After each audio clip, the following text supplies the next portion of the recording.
Namaste.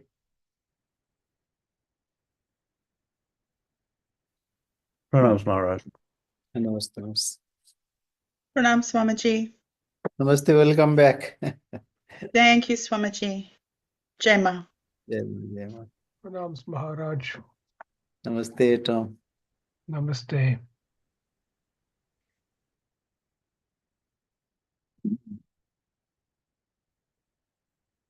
So we'll start with our prayer. Sri Gurubhyo Namaha Harihi Om. Sahana Bhavatu Sahano Bhunaktu Sahaviryam Karvavahai Tejasvinavadhitamastu Ma Vidvishavahai. Om Shanti Shanti Shanti Harihi Om. तव कथामृतं तप्त जीवनं कविभिरीडितं कल्मषापहं श्रवणमङ्गलं श्रीमदाततं भुवि गृह्णन्ति ये भूरिदा जनाः. May we be protected, may we be nourished, may we strive with energy and vigor. May our study be enlightening, not give rise to hostility. Om peace, peace, peace. Your nectar-like words and warm and inspiring life stories are indeed eulogized by learned sages, are indeed eradicator of shoots of ignorance. These are auspicious to hear and propitious to inculcate in one's life. Those who take these words to the world are indeed great benefactor of the world. It is said that in Mahabharata, it's not said, it is in Mahabharata, when Yudhishthir was asked by a yaksha. Yaksha means some divine force. Actually, he was Dharma himself. So he asked, what is the way, what is the path on which we are to tread? We are to behave, we are to run our life. What we should follow in our life? What is the way? So Yudhishthir answered this question where he said, Tarko apratishtha. Logic is such that it is double-edged sword. That means through logic one can prove what it is not. So logic is not the proof. Tarko apratishtha. But we should take logic as a support. In Vedanta, we have three pillars: Shruti, Yukti, Anubhuti. Shruti means whatever is not known that we hear from our scriptures. Yukti means it should also satisfy our intellect and also logic.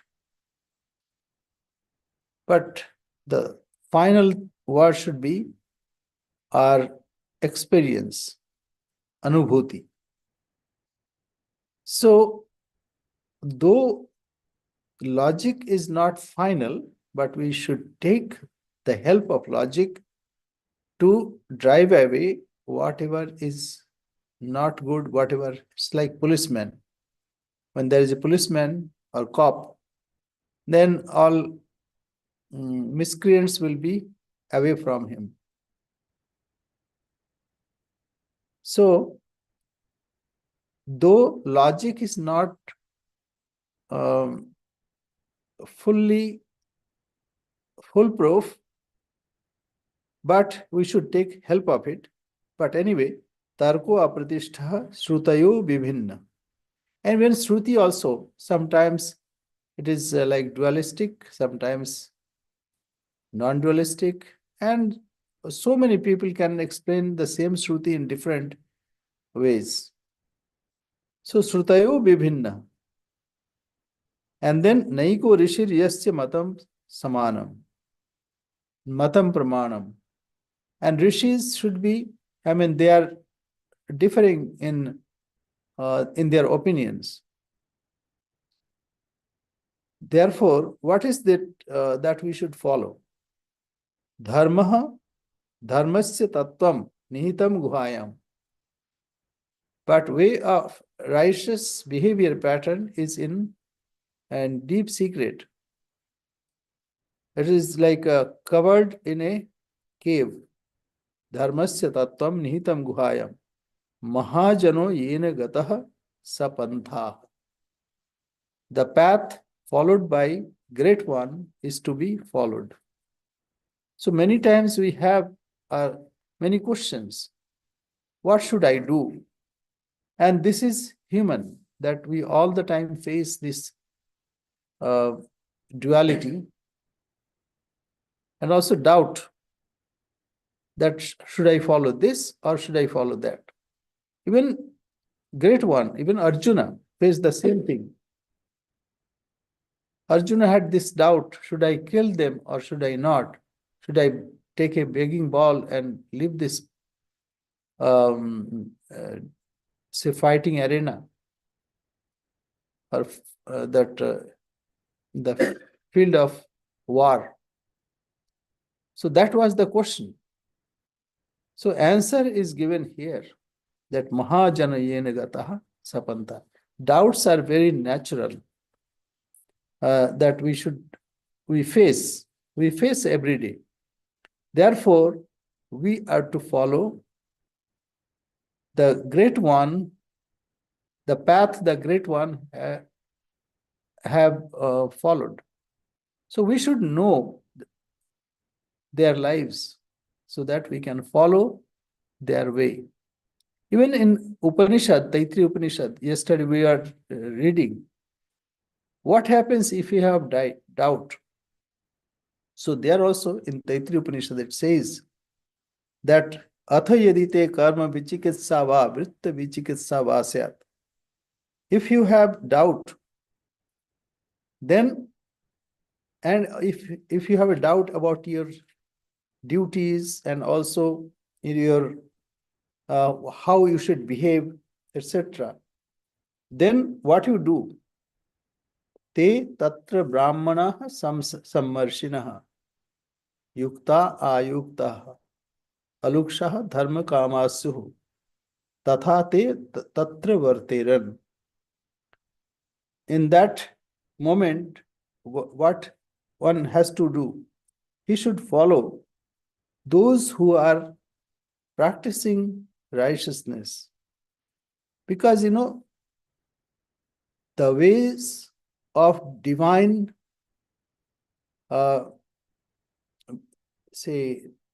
divinity cannot be achieved until or unless we have some examples. Even for, secular knowledge, nobody can become a doctor by just going through the medical books. They should go and see a doctor who is practicing. And there, they spend time, they observe how that doctor is doing, then only one becomes doctor. Therefore, this is very serious matter for our life. How should we behave in our lives? That is why we need to see the ways of great ones. And that is the need of our study of this Holy Mother's life. Another point comes to my mind. In Bhagavad Gita, Bhagavan says, Karmanya karmaya pashet akarmani cha karmaya. A person, sabuddhiman manusheshu sayuktah krishna karmakrit. What he said? He who sees while performing that he is not doing anything, and while not performing, he knows that he is performing what is the best. He is the wisest person. So what happens in our day-to-day life? We mingle with the impressions so much that we forget that we are not doing. It is like this. We can experience this. In our dream, though we are not involved in it, but as if we are involved. So this happens in our day-to-day life also. Okay, let's take another example. People go to movies and there they identify with the hero or protagonist so much that they laugh and weep with him or her. So this happens when we have no involvement at all, but still we think that we are involved.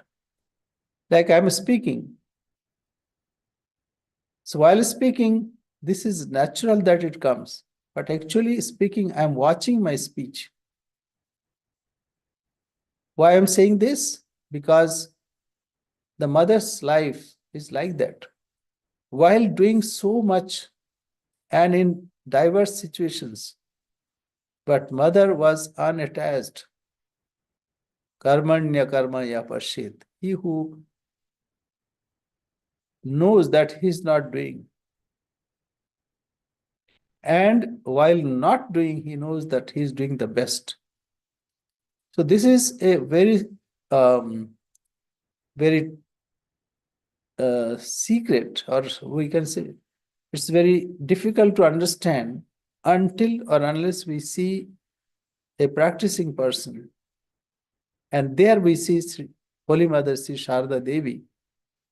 While performing everything, she was unattached.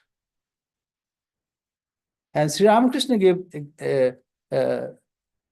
evidence, that Yoginma or Golapma thought mother is totally involved in the affairs of her family and so many, Radhu, Maku, etc. So one day she was meditating and Sri Ramakrishna appeared before her, indicating Ganga. See, what is there? So she saw the newborn baby died and that entails, etc. was floating. So Master said, though it is floating on Ganga, but Ganga is unattached. Therefore, don't doubt the purity of mother. Mother was unattached while performing. So with this, these words, let us start our reading. Okay. So we're on page 418. Correct. Holy Mother listened and then said firmly, how will you pass the whole day without work? Can anybody practice japa and meditation all 24 hours of the day? You are referring to the Master's life. His life was different. Mathur provided nourishing food for him. You have regular meals because you give some service here. Otherwise, you will have to beg for your food from door to door. Mathur provided. Mathur provided nourishing food for him. Okay. Oh, that is why my Naren started all these centers for work. Our organization will function this way. Those who cannot adjust must leave. Once a monk was leaving the order and he came to receive the mother's blessing. It was heartbreaking for the mother to see a monk leave. Both she and the monk wept. After a while, the mother wiped her tears with a corner of her sari and asked the monk to wash his face. She affectionately told him, my son, don't forget me. I know you won't, but still I say so. The monk said, Mother, will you forget me?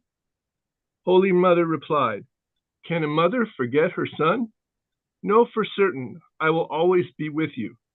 Don't be afraid. When the monk left Udbodhan house, The mother watched him through her window till he was no longer visible.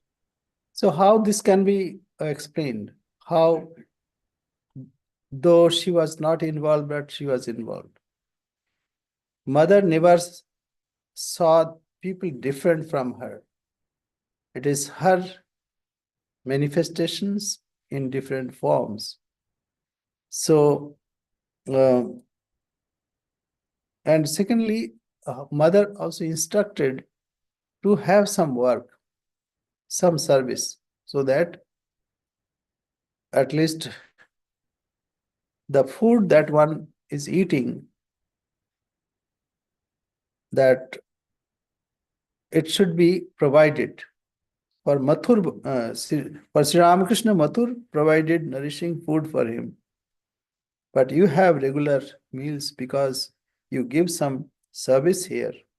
Otherwise, you will have to beg. So some begging monks are there. But begging monks, because they are not organized, they cannot do great work. Individually, they may attain higher goals of life, but for society, monks should be organized so that they can provide some service to the society. Because we take from society, that is why it is our duty to serve society. And Swami Vivekananda especially emphasized that this should be taken as karma yoga. Yes, go ahead.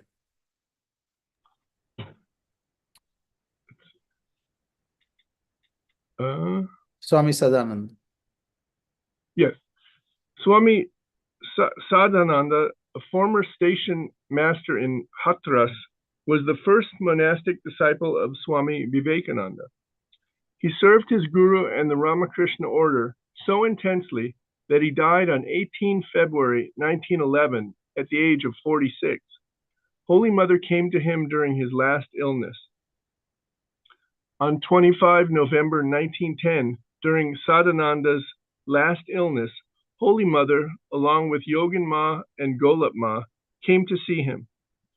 Sadananda prostrated himself at her feet and said with tears in his eyes, "Mother, please bless me in the same way that you blessed me 22 years ago. With that blessing, I have been able to lead a monastic life. Now the time has come to depart. I do not know what awaits me on the other shore." Holy Mother blessed him and said, "What fear have you, my son? The Master himself is waiting there with open arms to embrace you." But Sadananda was not satisfied. In a voice choked with emotion, he said, "Please bless me once again, the way you blessed me 22 years ago." Holy Mother remained quiet. Seeing this, Sadananda grew all the more restless and said, "Mother, if you do not bless me the way you did before, then sitting at your feet, I shall put an end to my life right now." The compassionate Holy Mother then blessed Sadananda by touching his head with her feet. No one knows how Holy Mother had blessed him 22 years earlier, nor does anyone know what blessings she bestowed upon him that day. Sadananda's devotion to Holy Mother was truly unique. Earlier, Sadananda would often visit the house at Bagh Bazar where Holy Mother lived, yet he would rarely go upstairs to see Holy Mother and pay his obeisance. When asked why, he said, "Everything in spiritual life is attained if one sees Holy Mother but once." These words, which emerged from the innermost depths of his soul, reveal Sadananda's deep devotion for Holy Mother. That means before meeting with Swami Vivekananda, this must have happened. So 22 years ago. So Holy Mother blessed, the details is not available here. So we can understand. So he passed away in 1911. And Swamiji, he met with Swamiji when he was station master. That means we can presume that he got mother's blessings before meeting Swamiji, or maybe after. So, like, I'm not sure about it. But anyway, so it's wonderful. And we see how mother was compassionate to touch his head by her feet. It's very, very unusual. Yeah, go ahead. One afternoon in 1920 at Udboden House, Holy Mother was lying in bed. She was not well, but she was talking with her women devotees. In the course of conversation, they spoke of the monks of the monastery. Maku said about a monk, "He is a dandy monk. He is neat and clean and wears expensive clothes." Nalin complained that he was the son of a wealthy man, so that was why he was a little fastidious. Holy Mother remarked, "Look, it is renunciation and only renunciation that is needful in monastic life. Why is he so much inclined to external paraphernalia? Renunciation is the main ornament of a monk. He who collects all ingredients of a curry, will he not gather a little salt?" In March of the same year, Holy Mother was under Ayurvedic treatment. One afternoon, Lakshmi and Ramlal and his daughter Krishnamai came to visit the mother on their way to attend a festival at Arkanale in Entali. Archanalay. Archanali? Archanalay, that means a house of a person where he named that house Archanalay. That means the place where worship is being done. Okay. Ramlal bowed down to the mother and then went downstairs to meet Shardananda. Lakshmi entertained Holy Mother and her companions with her singing and acting, as she used to do for the master in Dakshineshwar. By and by, Lakshmi raised the issue of the future temple in Kamarpukur. Lakshmi asked, "When the temple of the master is built, will it be under our management? Will the children of our family be worshippers there?" Holy Mother replied, "How can that be possible? As the devotees have no caste, so the monks of the Ramakrishna order do not observe caste distinctions. People of various countries, including Westerners, will come and stay there, and they will also partake of prasad. We are connected with all sorts of devotees, whereas you are householders. You have your society and will have to follow social customs regarding marriages of your children and other things. How can you live with monastics?" So what The mother continued. But she was indicating that time caste system was very rigorous, though varnashrama, but in rural Bengal, people would be thrown away from the society if they did not follow the caste rules. So that is what mother said. But this is mother's way of handling things. Instead of saying, no, monks will look after it. Mother handled very nicely. Mother said, how can that be? Because you have to follow caste rules. But monks and devotees will not follow that. So this is the way how mother handled. Yeah, very nice. Okay, go ahead. The mother continued, "The monks will build a separate house for you as you have now." Lakshmi asked, "Will Raghuvir and Shitala be installed inside the master's temple?" How is that possible?" asked Holy Mother. "Those are your household deities, and the women folk of your family will worship them during festivals. The monks will build a separate small brick building for Raghuvir and Shitala. When you, Ramlal, or Shibu visit Kamarpakur, you will stay and eat with them. Lakshmi then went downstairs and reported everything that the mother had said to Ramlal and Shardananda. They wholeheartedly accepted the mother's proposal. Thus, during her lifetime, Holy Mother settled the management of the future Ramakrishna temple at the master's birthplace. And it was done. And now the temple is separate, and Raghubir, Shitala, for them a different shrine is there. And the in charge of that shrine is from that family. So Holy Mother handled very aptly a very difficult situation. Otherwise, it would have created some commotion. Yeah, go ahead. From the very inception of the Ramakrishna order, Holy Mother nourished the monks and devotees with her love and affection. She demonstrated the ideal of the order through her own life.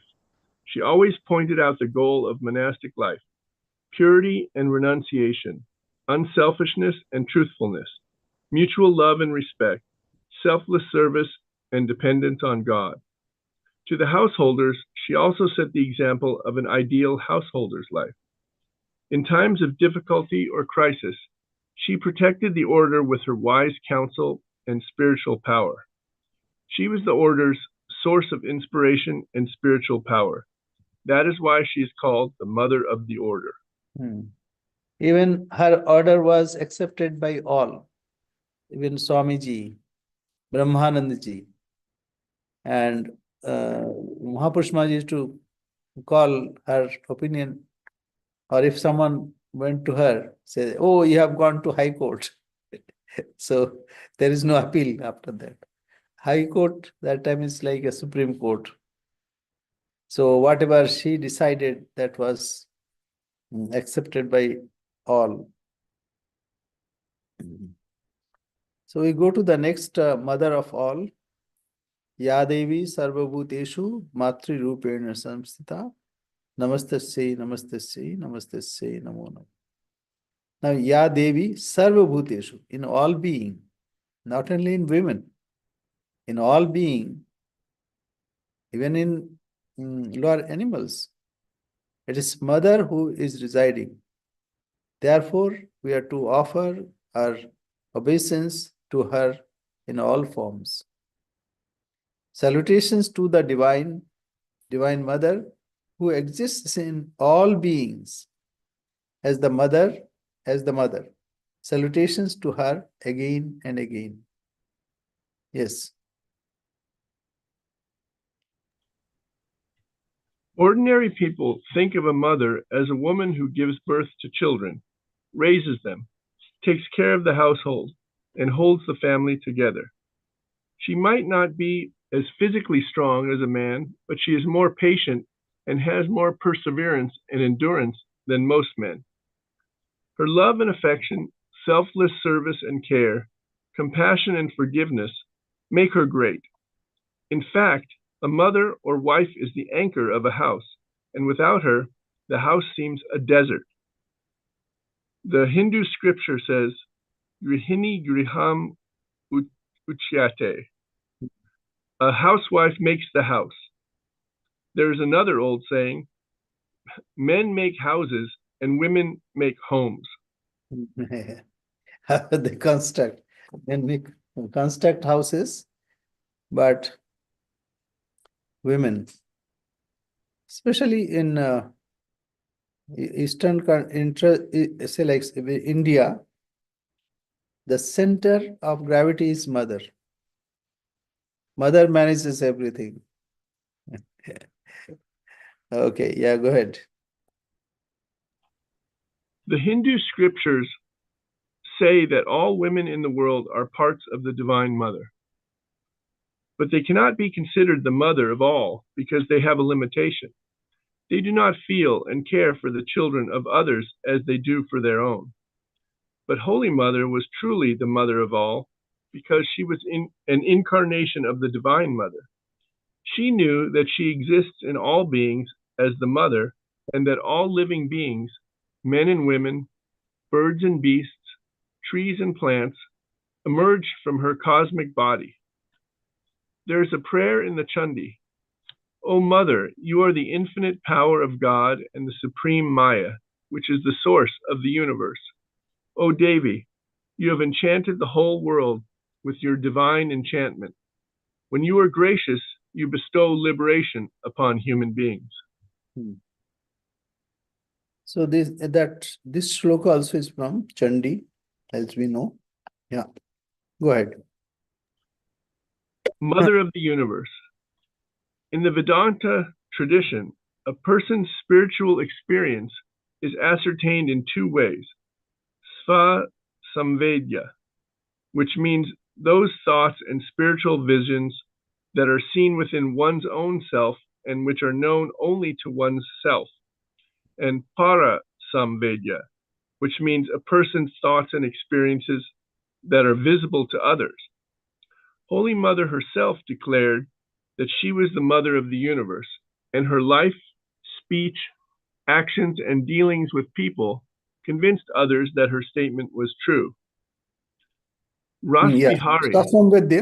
Swasambedya means like if somebody says you don't exist, but you know that you exist. So this experience is swasambedya. That means direct knowledge. That which gives us direct knowledge, that is swasambedya. That means our real nature never goes away from us. All other things will go. We can see, say like when we are awake, we have lots of problems and differences from other people. But what happens when we are in sleep? We forget this outer world. But we don't forget ourselves because we experience this. Apparent self we forget, but not real self. And then when we go to deep sleep, that time we forget everything, but not our real self. So that experience is swasambedya. Swa means self, and sambedya means self-known. So that's swasambedya. Yes, and parasambedya means perceived by the help of other things, like I'm perceiving through my eyes or through our mind.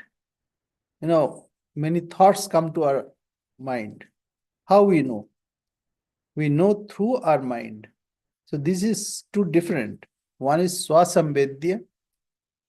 It is not percolated or perceived by any other instrument.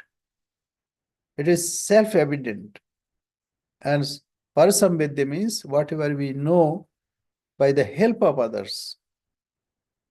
And we have now telescope and say like we have this instrument, computer. So we are interacting through this.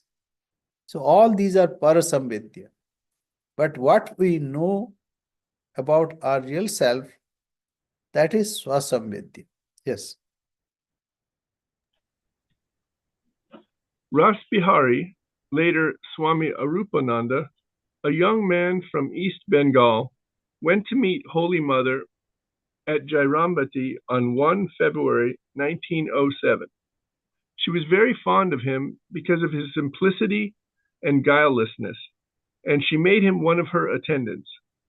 He was also very free with the Mother. The following dialogue between the two reveals Holy Mother's true nature. He wrote, I used to visit the Mother almost daily in her room. She would lie down on her bed and talk to me, with Radu lying asleep by her side. An oil lamp cast a dim light in the room.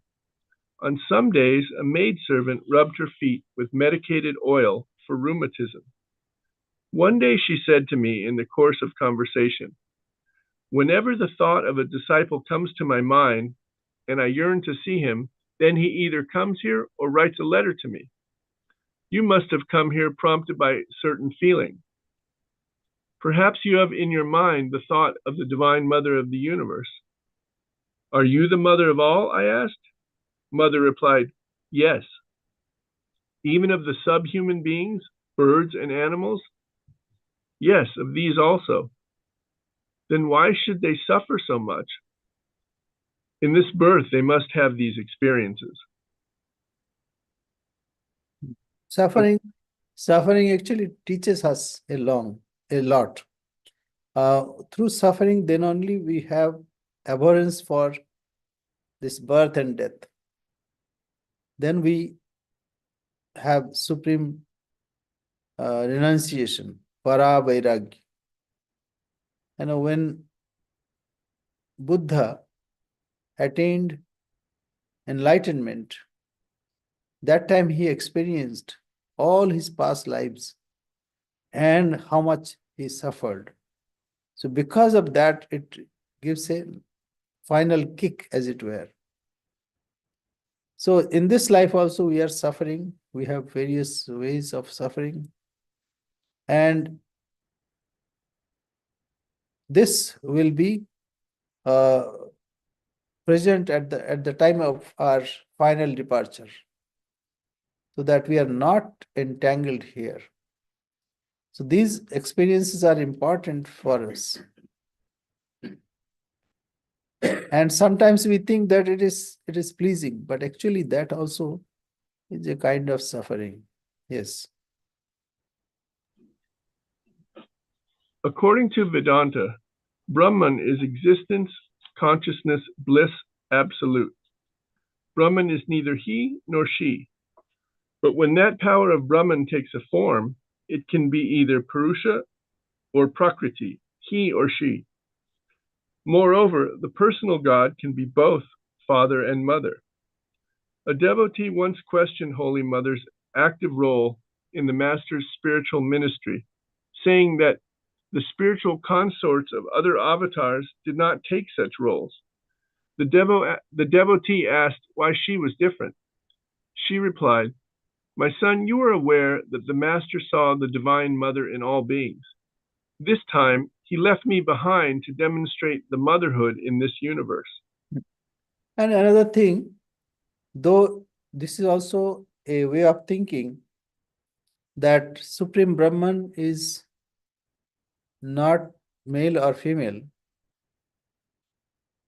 But Swami Vivekananda, he said in his later days that as I dwell, I have now firm faith that there is some entity who thinks that I am the mother of this. So that's why later this whole universe, mother of this whole universe. So actually we are to experience this. And in our way, we need this. Then only we can press our demand. Then we can ask her. And in the final moment, what will happen, let that happen. But as of now, we need a mother. Like one boy, so he would complain that, "Oh, mother, what you are doing? You are sitting in front of a picture and you are doing nothing." So I tried to explain him something. But anyway, after a few months, his mother went to India. I'm talking about at my Sydney days. And then he had to cook, he had to do everything. I said, "What happened to you?" Now we need a mother. So in our case also, we need a mother, so that we can tell her everything, whatever we feel. So that's why we are so fortunate to have a mother. And that also compassionate mother. Yes.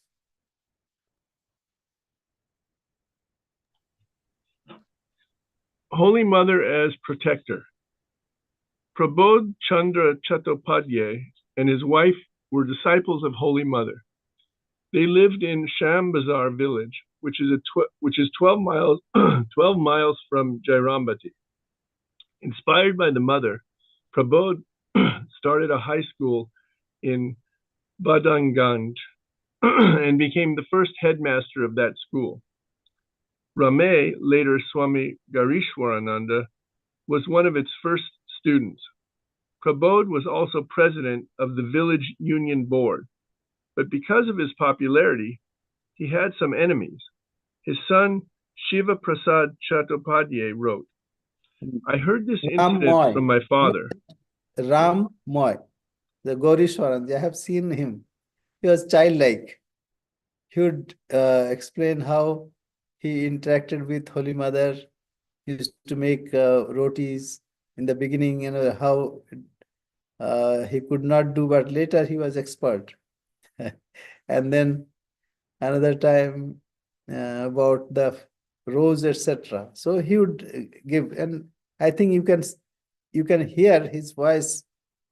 It is available in the internet. So he was very wonderful. I mean, childlike, very simple. Yes, go ahead. I heard this incident from my father. Once he was visiting Jairambati. A man came there and gave him a letter with this message, please return to your home this evening. My father got ready to return home and went to bow down to the mother.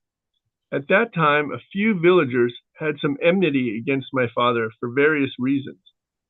It came to light later that there was a plot to murder my father that evening near a secluded canal on his way home.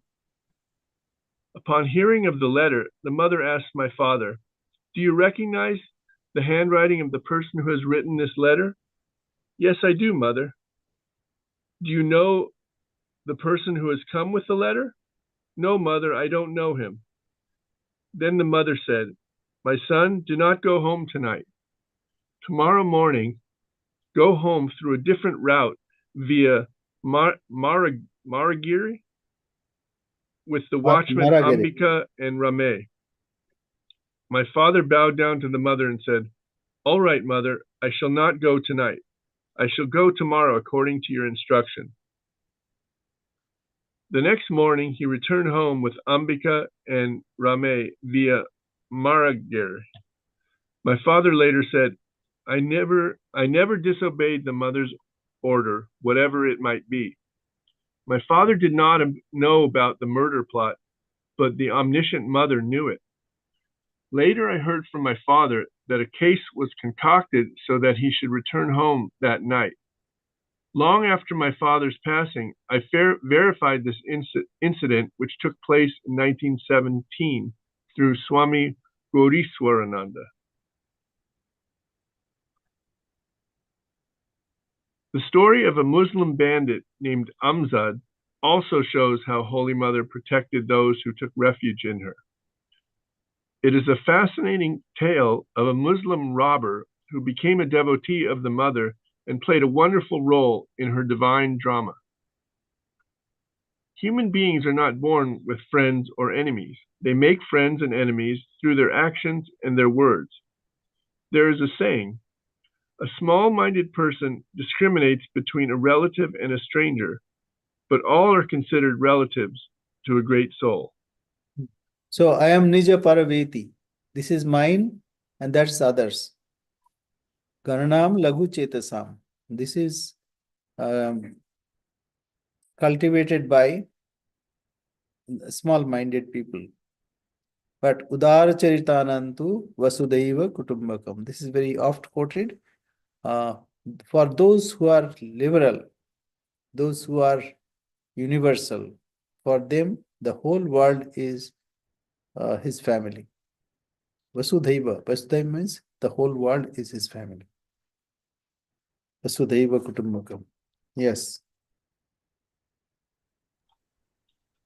The life and teachings of an avatar or an illumined soul are not the exclusive property of a particular clan or a country or a religion. They belong to the whole of humanity. Their universal outlook breaks all barriers between human beings and religions. Holy Mother made Muslims and Christians her own through her maternal love and affection. The story Only should be known to them.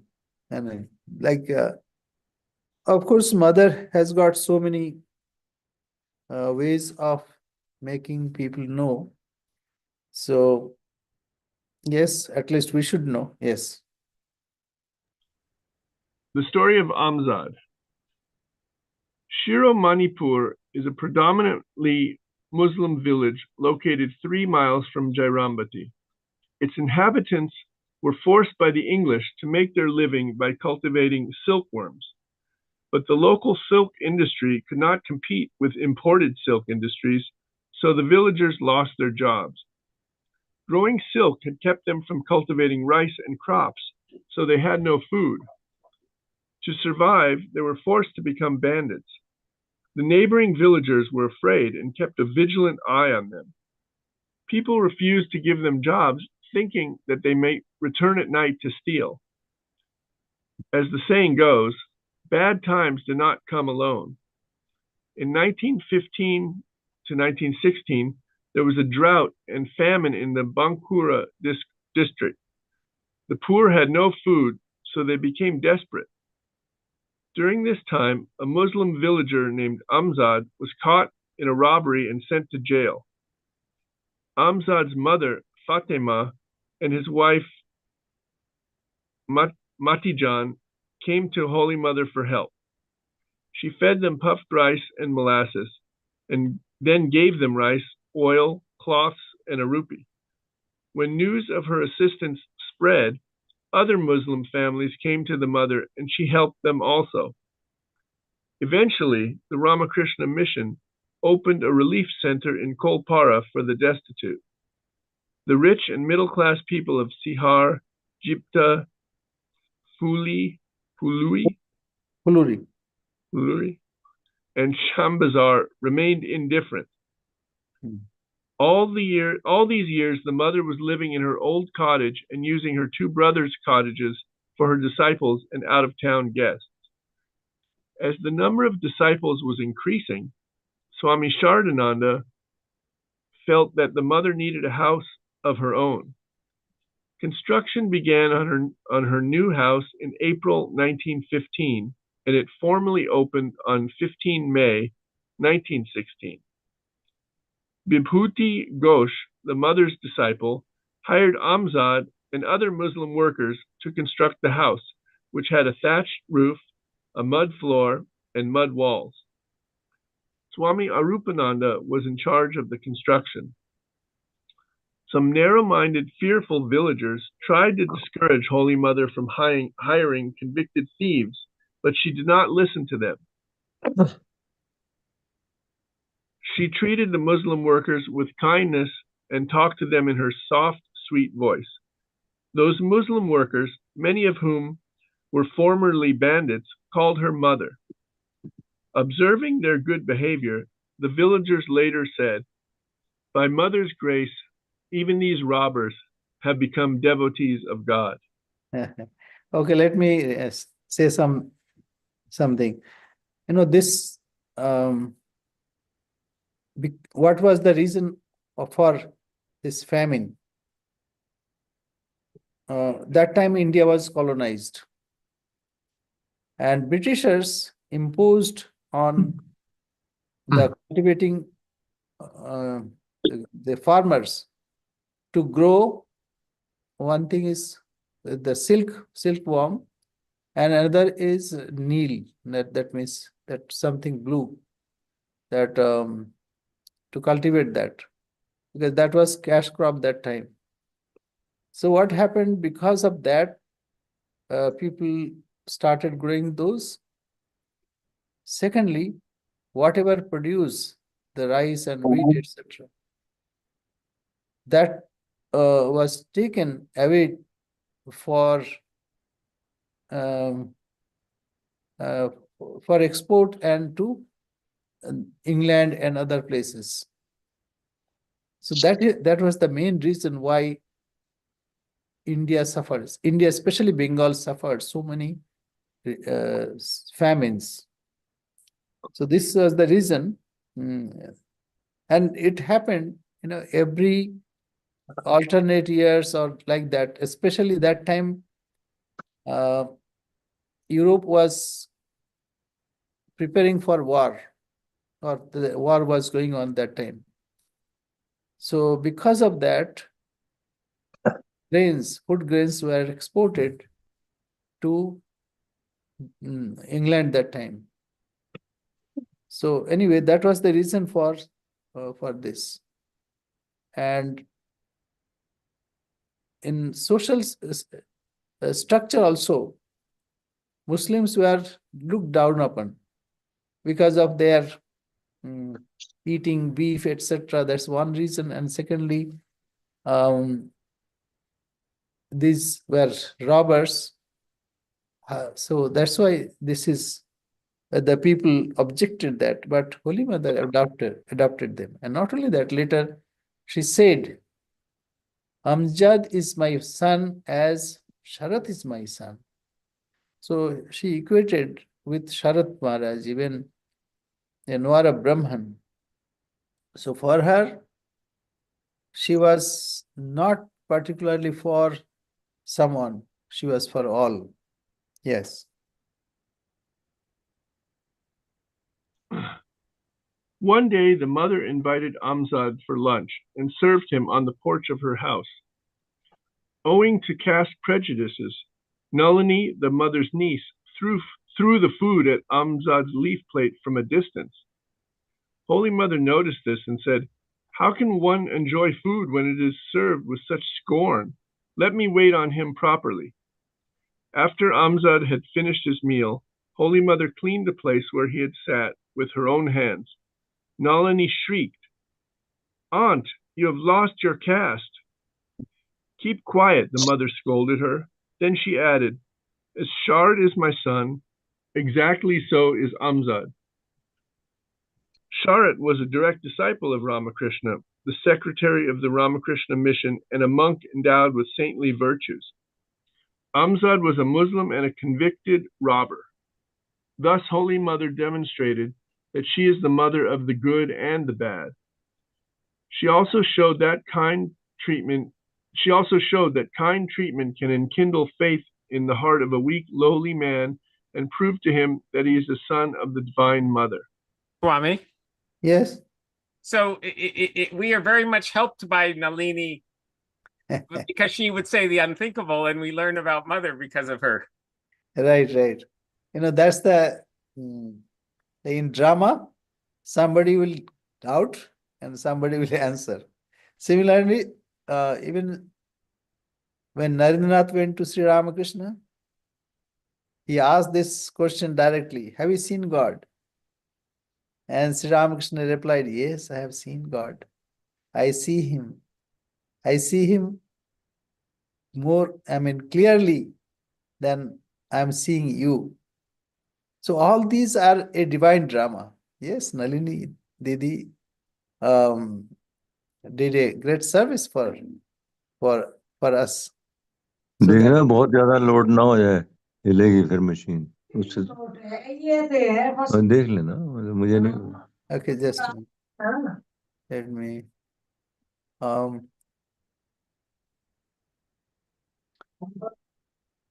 Vijay ji, आप उसको mute कर दीजिए. Oh, sorry, Swami ji. No problem. No problem. So, yes, Nalini Didi did a great job for us so that we could know Holy Mother. Actually, Radhu also and Pagli Mami, the mad ant. All these are great drama, the scenes, the characters of great drama. So they did their parts so that the character of Holy Mother could be seen in its proper light. Yes. Go ahead. For example, brought to life the words of Krishna. I am the same towards all beings. To me, there is none hateful or dear, but those who worship me with devotion, they are in me, and I too am in them. About 2 years later, Holy Mother was in Jairambati, bedridden with just a minute. malarial fever. Just a minute. That time social custom was so rigid. Even I have seen in my younger, or say when I was young, in my childhood and adolescent time, that people would not touch. So such was the social custom. And a Muslim ate, and mother is cleaning, and mother being Brahmin, and that also we do. How she could do that time, it is extraordinary. We cannot imagine the gravity of it. We can, say like we always compare with our present experiences, where we don't practice the caste distinction and etc. But in 1915 or that time, it was unthinkable. One is Brahmin and widow, and the second one is a Muslim and a robber. It's unthinkable how she could do that time. So that means she was aware what she was. So that's why. Yes, yeah, go ahead. Devotees from various places came to see her. One morning, a brahmachari attending her noticed that an emaciated man of dark complexion, clad in rags and leaning on a stick, had entered the house. As he approached the mother's room, her eyes fell upon him. "Who is there?" she said in a feeble voice. "Is it my child Amzad?" "Come in." Amzad stepped onto the veranda, sat at the threshold of the room, and began to converse with the mother about his painful life. Observing that the mother was freely talking to him, the brahmachari left the room. He later returned to pick up the jar of Ganges water that was in the mother's room. Generally, when the mother was well, she offered food to the master after sprinkling Ganges water in the kitchen. That day, the brahmachari was supposed to offer the food. Now he was in a dilemma. He could not ask Amzad to leave without offending the mother, yet his caste prejudice was pricking his conscience. He would have to pass close by a Muslim to get to the jar of water. However, he decided to carry out his duty, thinking that if it was wrong, the mother would stop him. After offering food, he came back and put the holy water in the mother's room. She watched everything, but said nothing. At Holy Mother's request, Amzad was given oil to rub on his body, allowed to bathe in the pond, given a new cloth, and fed with good food until his stomach was full. That afternoon, as Amzad was returning home, chewing a beetle roll, he seemed to be a completely different person. He carried in his bundle many gifts, including a bottle of Ayurvedic oil from the mother. One thing, like before taking bath, the practice of Bengal is they rub oil all over the body. So this is, that's why, though it's not practiced here, but we understand. Holy Mother gave oil to rub on his body, and then he took bath. He had new clothes. So he was a satisfied man after having food. Yes. Later, Holy Mother told the brahmachari, Amzad was unable to sleep because he had taken some kind of strong drug that overheated his brain. I had kept a bottle of Narayan oil with me for a long time, and I gave it to him.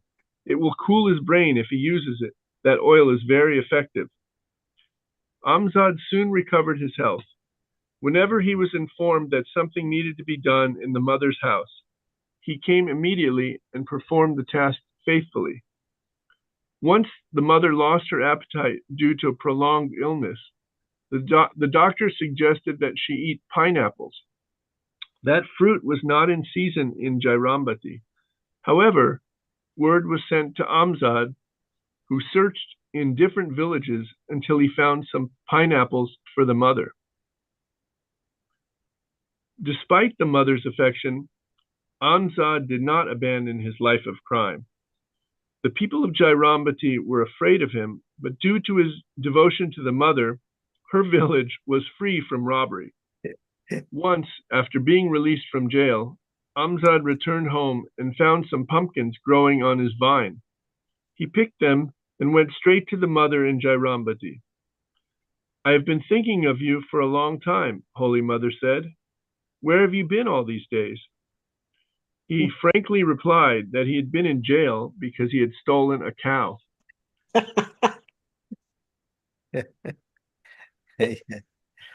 Yeah. The mother paid no heed to his crime and said with great kindness, "I was worried by your long absence." Amzad was the leader of a gang of thieves.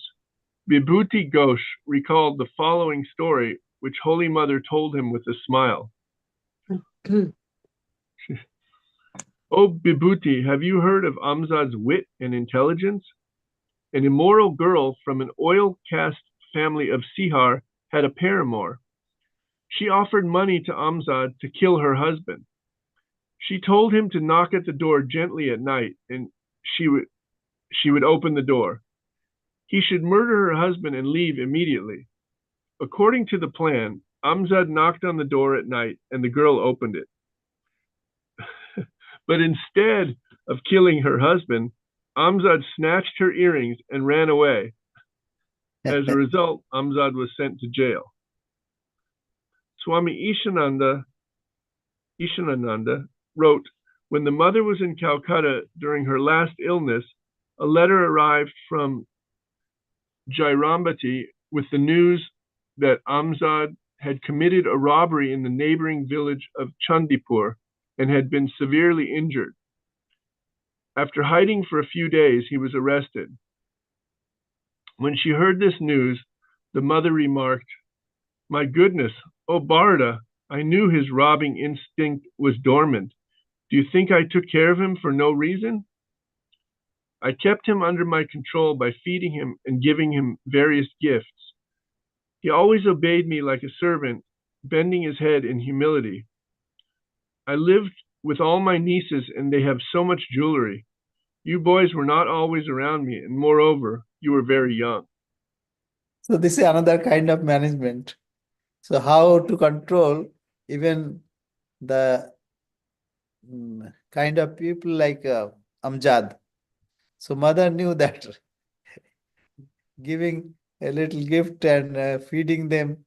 So this way mother controlled all.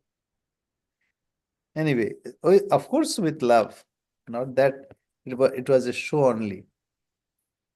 Yes. I think we should stop here. Yes. I'll mark it on the thing so I know. So anyway, it's a wonderful life and wonderful way of management. So nowadays, people teach how to manage, but we should learn from Holy Mother how to manage even our households. So anyway, very good. So thank you all. Thank you very much. Even so not much to explain because it's all very clear. But to think about it, that is rewarding. It gives us joy and also it shows us the way how we should behave in our day-to-day life. We'll say our prayer. Om Purnamada Purnamidam Purnat Purnamudachyate Purnasya Purnamadaya Purnamevavashishyate. Om Shanti Shanti Shanti. Harihi Om Tat Sat. Shri Ramakrishna Arpanamastu. Thank you, thank you all. Maharaj, this Pranam Narayan Swamiji. oil, is it still available in the market? And Narentel. Huh? We Uh, need some. okay, so I can send you. And, now, somebody gave me. I'm not sure about Narayan oil, but it is also medicated and also it was offered somewhere. So I was thinking how to give to someone. So I can send you. Oh, that's great. Okay. Okay, Maharaj, pranam. Thank you. Dhakad. So mother, you know how mother manages? So this way she connected with you. You're so clever. Mm. Okay. Ravi Miriam, thank you. Thank you. Jai Ma. Jai Ma. Jai Ma Pranam Swamiji. Swamiji. Jai Ma. Jai Ma. Thank you. Thank you, Swamiji. Thank you. Thank you. Jai Ma. Thank you, Ritaji. Thank you, Swamiji. Thank you, Dick, Ellie. Yeah. Thank you, David. Thank you very much. Jai Ma. Jai Ma. Dhakad. Jai Ma Swamiji. Jai Ma.